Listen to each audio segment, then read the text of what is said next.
Hello everyone. Hey. I want to start this video by saying um I am the sister of the founder of Nostalgia TV, Kristen. I know it's been a few years since she's been on here, but things got a little hectic for her. She's fine. Yes, she is completely fine, healthy, all of that. However, the channel just became uh not really too much for her, but there's just certain things that she had going on that she just didn't know how to juggle. So she gave me the pleasure of taking over the channel because I just didn't want to see this go to waste. I seen the comments, I seen how engaged you all were to something like this, and I just didn't want it to go to waste. Plus, I do have an interest. I love nostalgia, everything. I'm a 90s baby, born in 91. So I have a big interest in it. We are pretty similar. We are goofy and things like that. However, I'm still me. So I do hope that you enjoy me doing this because while we're similar, we still are different in some ways. But however, I do plan to try to bring the heat to you all and for you all to just, enjoy my content. So I will be taking over Nostalgia TV from here on out, and I just hope you all just stick around with me. So for this video, we're going to cover The Best Man. So The Best Man debuted in 1999, written and directed by Malcolm D. Lee. Malcolm is the cousin of the famous Spike Lee, serving as producer on this film. The Best Man is about a group of college friends that are now out of college and all living successful lives. Harper Stewart, played by Taye Diggs, is an author. Harper writes a book about him and his friends titled Unfinished Business. The problem is Harper doesn't think his friends will so obviously catch on to this. In this book, he uses different names to reference his friends. One of my unpopular opinions about this movie is Quentin, aka Q, played by Terrence Howard, I feel is the realest friend of the group. Sometimes he's an a-hole, yes, but he's not afraid of telling his friends the truth. He told Harper that he's always judging everyone else and that his dirt just hasn't caught up with him yet, which is so true, which was so true. Lance Sullivan, played by Morris Chestnut, is Harper's best friend. Lance cheated on his fiance but girlfriend at the time a lot in the early years of their relationship. So Mia decides to seek revenge, and Mia is played by Monica Calhoun. Mia decides to seek revenge by sleeping with Harper, and Harper has the audacity to put this in his book. Yes, for all those who's never seen The Best Man, please go and watch it. But this will be a spoiler if you've never seen it. Everyone always wanted to rag on Q, but Q saved Harper's life. When Lance found out, beat him up, and almost threw him off of a building, yeah, he saved his life. I don't understand why Harper thought that was a good idea anyway to put that information in the book. Furthermore, that he wouldn't get caught. That was a nasty and weird thing to do, honestly. And I feel that throughout all of this, Mia was still looked at as this sweet, innocent, good girl.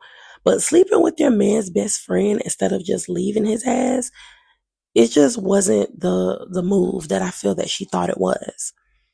Jordan Armstrong, played by Nia Long, was way too thirsty. This is something I don't really hear talked about enough, but she was just thirsty. That's just what it is. Although her and Harper had a thing in college, you would think that Harper having a girlfriend, which by the way, his girlfriend is Robin, played by Sanaa Lathan, and Harper sleeping with Mia, who is by the way Jordan's best friend, you would think that that would make her not really want Harper as, but guess what? Nope, she still wanted to have sex with him. She was still being thirsty. So, Also, another one in the group is Julian, aka Merch, and he's played by Harold Perrineau. I hope I'm not mispronouncing that. And so I just want to break down a few positive things that Q did. Number one, he saved Harper's life. Had it not been for Q coming on the balcony of that hotel and talking down Lance, there's a great possibility that Lance would have definitely threw Harper off that damn building. Let's just be honest. How angry he was, how hurt he was, how badly he beat up Harper. Yeah, he would have killed him. Number two, he helped Julian grow some balls. Yes, I said it, grow some balls and stand up to Shelby, his longtime girlfriend that had been running him for 7 years, running him, making his life a living hell, talking to him any kind of way. Yeah, Q was the one that helped him realize, hey, you a man, grow some balls. Like, don't be sitting up here and just letting her just do and say anything to you, which was good because he definitely needed to grow some balls, okay? And number three, he called out Lance about cheating, but not wanting to accept the fact that he might have been cheated on, which he was, but he didn't know at the time.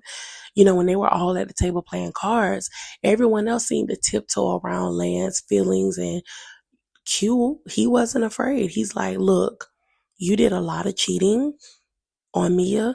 You don't think she's ever, got her lick back? Pretty much is what he was saying. And if she did, you don't think she'll be within her rights? Don't get me wrong. I don't really agree for tit for tat. I don't really agree for, oh, I cheat, you cheat. I really feel like she should have just left him. However, Q was having a point. Like, look, you done cheated a whole lot. So if she's ever stepped out on you one time, I mean, it is what it is. That's pretty much what he was saying. But I sure as hell don't think that Lance ever would have thought it would be his best friend, which is crazy. So I just want to say, I don't feel that Mia ever got enough flack for her part in what she did in sleeping with Harper. By the way, she came on to him, even though it was still wrong. I'm just saying. I don't feel like she ever got enough flag when it came to that. I feel like she was still looked at it as this sweet, angelic person. And I don't think her making that decision makes her a bad person, but I just feel like she should have still not been portrayed as this sweet, innocent, can do no wrong person. Another thing is Harper. I feel like Harper always used God when it was beneficial to him. He didn't believe in God, but I feel like he always tried to use God or use a scripture or whatever to get him out of some mess that he created. Um, and so yeah, and then he was mad at Jordan, but I'm like, you're mad at Jordan, but let's say they got married and he found out and Lance found out after they were married. You still don't think you would have got your ass whooped? I mean, you think them being married would have stopped him from whooping your ass? Like, come on.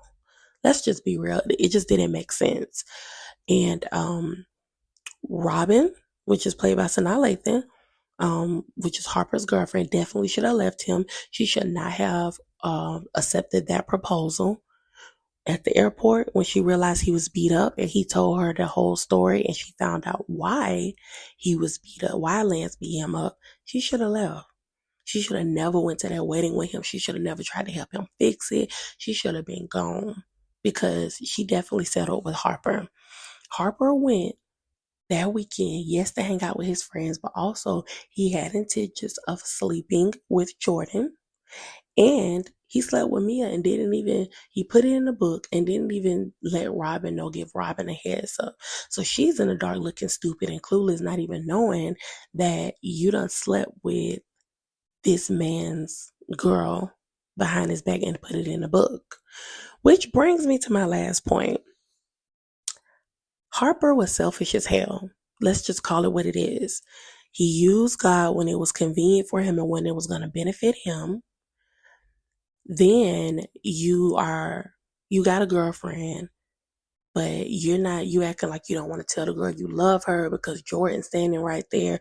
You're just childish. Like, you need to grow up. You didn't even want to go with you that weekend. Just, I don't know. Robin definitely should have left him. And then you have the audacity to propose to your girl at my wedding. And I'm talking in the perspective as Lance. I beat your ass. This wedding literally almost did not happen because of you and because of something you put in a book. But then you got the nerve to propose at my wedding that was almost ruined. Yeah, I'm sorry. Harper was just selfish. Harper did what Harper wanted to do. Harper did whatever was going to benefit him. He didn't really care about anybody else or how it was going to affect them. It was all about him. He didn't think twice about how it would make everyone feel that he put that in that book. And there's no way in hell you've been knowing these people for all this time. You went to college with them. Y'all are tight. And you thought that just because you changed up some character names and stuff, that these people were not going to figure out that you're talking about them. Everyone knew, like everyone figured it out. How can they not? How can they not? You're talking about their life. Of course they know. And then you put something like that in the book. That was weird and grimy. Like, I don't know. It was just weird. But anyway, so that wraps up how I feel about The Best Man. Don't get me wrong, still love the movie, but those are some opinions that I do have about the movie. So let me know in the comments what y'all think. Do y'all agree with me? Do you not agree? Do you have another point of view? Just let me know. Also, if you like this video and you want to hear more to come, please smash that like button. Please turn on your post notifications and please go ahead and subscribe. There will be a lot more to come. I love nostalgia, everything. So there definitely, will be more movies and things to come. And I may cover the Best Man holiday. I'm not sure yet. Let me know in the comments if you'd like for me to cover the Best Man holiday. Even though that is not really like nostalgia like the 90s, but being that it's like a sequel to the Best Man, just let me know if you'd like for me to cover it. All right. And I will be back soon. And until next time, you guys, bye.